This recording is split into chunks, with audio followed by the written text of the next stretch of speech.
stand on this tax deduction for state and local taxes? That seems to be disputed up on the Hill. Look, we've laid out our priorities for the tax cut plan. Those haven't changed. The president is going to continue working with both the House and the Senate to push forward and make sure that the principles he laid out are achieved. And we haven't made any adjustments to that at this time. Now, what about the mortgage interest deduction? Again, same point here. We haven't made any changes to the priorities that we've laid out. I'm not going to negotiate between you and I, but the president is going to be involved in ongoing conversations with members of both the House and Senate, and we've laid out what our priorities are, and we're going to stick to those as we move forward. In the conversation with Speaker Ryan just now? They're still meeting now, and we'll have a readout on that meeting once it's completed. Matthew. Thanks, Sarah. Question on yesterday's Mueller news. President Trump's nominee to serve as chief science advisor over at the Agriculture Department is Sam Clovis, and Clovis was the campaign supervisor cited in that Papadopoulos plea, and his lawyer has since acknowledged that he was the one in that plea who encouraged Papadopoulos in August 2016 to make a trip to Russia to meet with Russian officials about the campaign. Given all that, is the president still comfortable with him, Sam Clovis, serving in the administration? I'm not aware that any change would be necessary at this time. And on that note, is the administration aware of who the other 3 or 4 campaign individuals who were referenced in that Papadopoulos plea were, and are any serving in or advising the administration? I'm not aware of the specific individuals. What I can say is that I think that Papadopoulos is an example of actually somebody doing the wrong thing while the president's campaign did the right thing. All of his emails were voluntarily provided to the special counsel by the campaign, and that is what led to the process and the place that we're in right now, was the campaign fully cooperating and helping with that. What Papadopoulos did was lie, and that's on him, not on the campaign, and we can't speak for that. John. So the Chief of Staff, John Kelly, said that this special counsel investigation has been very distracting to the president. Can you elaborate on that? What is this affecting his ability to get his job done here? I don't think it's at all affecting his ability to get his job done, and that wasn't the point he was making. You guys seem completely obsessed with this, while there are a lot of other things happening around the country, and frankly, a lot of other things that people care a lot more about. The media refuses to cover it, and I think that's the distraction. Instead of the focus being constantly on tax cuts and tax reform, my guess is if you look at the records, the questions that I take in here day out have far more to do with an investigation that frankly most Americans don't care too much about, and a whole lot less to do with policies that actually impact them. Why are you so confident that the investigation won't go on much longer? Because we have confidence that it's going to come to a close in short time. Glenn, go ahead. Glenn's got a call. Maybe he needed to phone a friend to get help with his question. Sarah. Glenn, I had more faith in you to be able to ask a question all by yourself. But the other thing that General Kelly said yesterday was in reference to General Lee, and he said that the Civil War was the result of a failure to compromise. Was he suggesting that there be a compromise on the abolition of slavery? Can you expand on exactly what he was talking about? Look, all of our leaders have flaws. Washington, Jefferson, JFK, Roosevelt, Kennedy. That doesn't diminish their contributions to our country, and it certainly can't erase them from our history. And General Kelly was simply making the point that just because history isn't perfect doesn't mean that it's not our history. Let me follow up. You are a proud daughter of the South. When you see Nathan, like a statue as they had in Memphis, of somebody like Nathan Bedford Forrest, who was responsible for the Fort Pillow massacre, and other folks like that, is there a differentiation? Do you think there are certain Confederate figures who don't deserve to be honored, like Nathan Bedford Forrest? Look, I don't think that we should sit here and debate every moment of history. I think those moments took place. There are moments that we're going to be a lot less proud of than others, but we can't erase the fact that they happened. I think you have to determine where that line is. The president has said that those are something that should be left up to state and local governments, and that's not who I'm here representing today, so I'm not going to get into the back and forth on it. John? Thanks a lot, Sarah. Just to follow up on what you said yesterday and what you have reiterated today about this investigation and your belief that it's going to be wrapping up soon. Yesterday you said that those are the indications that we have at this time. From your point of view, is what you're saying wishful thinking? Is it spin? Are you getting leaked information that gives you that indication? Why do you continue to say that you believe that it is wrapping up soon? Again, that position has not changed, and we do think that it will wrap up soon. I didn't say it would be 3 or 4 days. I said soon, and we hope that that's the case, in large part because we know that the facts are on our side. There was no collusion, and we're looking forward to moving forward and hoping that you guys can as well. And we can actually start talking about and focusing on some of the things that I mentioned to Jonathan that we feel the American people would rather the conversation be turned towards. Jessica? Papadopoulos hearing, at the Sorry, I'm gonna Papadopoulos keep hearing, I moving just on. want to ask you this one thing about one of the prosecutors that is on Bob Mueller's team. At the plea hearing for Mr. Papadopoulos last month, he hinted at the possibility of more to come in the investigation. He said the Mueller probe is, quote, a large-scale, ongoing investigation of which this case, the Papadopoulos case, is a small part. So, given what he said, as an officer of the court, are you disagreeing with anything that he said in his remarks during that plea hearing? Maybe his references in looking more to come between the Democrats and the Clinton campaign, since I think if there's any evidence that we've seen to date, it's between them colluding with other foreign governments, certainly not from our side. Jessica? I have one question about what the president said today, and then an Asia trip question broadly. But the first question is, the president mentioned in the tax reform meeting there that he was going to be announcing, quote, soon, some companies that are coming back to the United States. Can you either name them or give us the industry that we're talking about? You know I'm not going to get ahead of an announcement that the president's going to make. If he wasn't willing to tell you today, I'm certainly not going to step in and do Asia it. trip, the speech that he's making at APEC is being billed as a theme for the trip, as well as the Indo-Pacific. Does this administration see India as a pivotal part of your strategy when it comes to the Asia-Pacific more broadly? Certainly plays a big role, and General McMaster will be here later this week to discuss the trip in greater depth and more detail, and he'll be happy to address more of those questions at that time. The former White House strategist, Steve Bannon, is saying the administration should push back harder against Special Counsel Robert Mueller. Does the president support defunding the Special Counsel?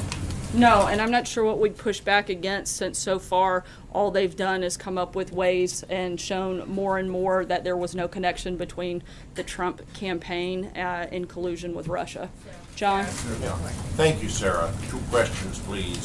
First, the president is quoted last year as calling Mr. Papadopoulos, and I quote, a great guy, and today it was a liar. And I wonder, just to kind of clear the air, how well did he actually know him, and was he briefed by him often? Did he have frequent meetings? How well does he know this man? My understanding is the only interaction he ever had was the one meeting that the advisory council gathered together, where he was in a large group of other people in the room, and to my knowledge that's the only interaction they ever had. Again, this was a campaign volunteer. He wasn't somebody that was a senior advisor, as many of you want to bill him to be. He was somebody that played a minimal role, if one at all, and was part of a voluntary advisory board. And he That's only it. met the president, the candidate Trump, one That's my time. understanding, John. That's the only incident that we're aware of. The other thing I wanted to ask was that a few weeks ago, when the president sent out Twitters about the media, he suggested that equal time be applied. Now, to many people, that was a euphemism for the fairness doctrine, something that President Ronald Reagan helped eliminate, and which Democrats such as Leader Pelosi have tried to revive. Is he seriously in favor of reviving the fairness doctrine? And I might add that its premier opponent of revival was a young congressman named Mike Pence. I don't know that he's into the deep weeds of the fairness doctrine, but I know he certainly believes in fairness, and I think that he would like to see that applied certainly to his administration in a way that it probably hasn't been so far. Charlie? The president, Republican Senate candidate Roy Moore is on Capitol Hill today. Does the president have plans to meet with him at any point today or this week before he leaves for Asia? No, there's no planned meetings at this time. Blake? Sarah, there is still a lot to be negotiated on taxes, SALT, which was just brought up, possible phasing in of the corporate rate, just to name a couple. When the tax bill, whatever of it, is released tomorrow, will the president wholeheartedly endorse this as his plan? As of right now, we see no reason to feel otherwise, but until we see the details of that, I'm not going to speculate on where we are. We've laid out what our principles are, and we expect that piece of legislation to reflect those principles. If it does, you'll certainly see the administration come in with full-throated support. And lastly, on the Fed, I know you're not going to give us a name. I'm not asking you to give us a name. But what if I did? Wouldn't it be fun? Then we would love a name. That's the most excitement we've ever gotten out of this room. Sorry. If you want to give us a name, we will take it. If not, my simple question is, has the president made his decision, or is he still debating it? I can tell you that it's not Major Garrett, but beyond that, I don't have any anything to weigh in on. Noah, go ahead. Yeah, President Trump during the campaign repeatedly castigated Hillary Clinton for not coming forward and coming clean when she got debate questions ahead of the debates. Why didn't anyone in the Trump campaign, including his son, come forward when there were solicitations from Russian agents to provide dirt on his opponent? I'm not sure how those two things are even remotely related, so I couldn't begin to figure out how to answer that question. I'm just getting to the sense of the proactive duty to come clean when there is an ethical question. And is the president upset that people in his campaign did not come clean when there were ethical questions and I don't believe that to be an ethical broached? question. That's a pretty standard campaign operating procedure. The Russians? That's not collaboration with the Russians. Sorry, Noah. I know you want it to be, but it just isn't. Go ahead. I have two questions. The first one is, you've been very clear that Trump didn't collude, but Hillary did. What is your definition of collusion? Well, I think the exchanging millions of dollars to create false information is a pretty big indication. I think taking millions of dollars into a foundation that benefits you while making decisions that impact people that gave that money, I think those are certainly areas of collusion that should certainly be looked at. And my second question just to follow up from Glenn, Robert E. Lee aside, and I understand your point about how all leaders have flaws, what Kelly said yesterday was that an inability to compromise led to the Civil War, and back in the spring, the president said that he thinks that Andrew Jackson could have made a deal to avert the war. What is the compromise that they're talking about? To leave the southern states slave and the northern states free? What was the compromise that could have been made? I don't know that I'm going to get into debating the Civil War, but I do know that many historians, including Shelby Foote in Ken Burns' famous Civil War documentary, agree that a failure to compromise was a cause of the Civil War. There are a lot of historians that think that, and there are a lot of different versions of those compromises. I'm not going to get up here and relitigate the Civil War, but there's certainly, I think, some historical documentation that many people, and there's pretty strong consensus, people from the left, the right, the north, and the south, that believe that if some of the individuals engaged had been willing to come to some compromises on different things, then it may not have occurred. Compromise on Sarah. Thanks, Sarah. Apropos of what's going on the Hill this afternoon, and Facebook disclosing yesterday that more than 100 million Americans were apparently exposed to what amounts to Russian propaganda. What's the White House's view of that notion that more than 100,000 people have been reading and watching what this Russian outlet has been putting out? And what do you make of the notion that there ought to be some kind of requirement that Facebook be required to disclose, the way that many broadcasters are required to disclose, when political ads are made? I think we need to see how this process works out over the next several days. And some of those questions are things that you're going to have to ask Facebook. That's not something that the federal government can weigh in at this point until the findings of that investigation and those hearings are completed. Hallie? I'd like to follow up on something you said earlier, but I also want to follow up on the conversation that's been happening about this slavery compromise. I'm not asking you to relitigate the Civil War. We don't need a history lesson on the compromises that have happened. But does the White House at least acknowledge that the Chief of Staff's comments are deeply offensive to some folks and historically inaccurate? No, because as I said before, I think that you can't, because you don't like history doesn't mean that you can erase it and pretend that it didn't happen. And I think that's the point that General Kelly was trying to make. And to try to create something and push a narrative that simply doesn't exist is just frankly outrageous and absurd. I think the fact that we keep trying to drive, the media continues to want to make this and push that this is some sort of a racially charged and divided White House. Frankly, the only people I see stoking political racism right now are the people in the groups that are running ads like the one you saw take place in Virginia earlier this week. That's the type of thing that I think really is a problem, and I think it is absurd and disgraceful to keep trying to make comments and take them out of context and mean something they simply don't. I'm not trying to drive a narrative, Sarah. Sarah, can I follow up on that? There's a new poll out that shows that the public seems to trust many of the mainstream media outlets that the president criticizes more than they trust the president himself. Why do you think this would be, and do you think the White House agrees with that?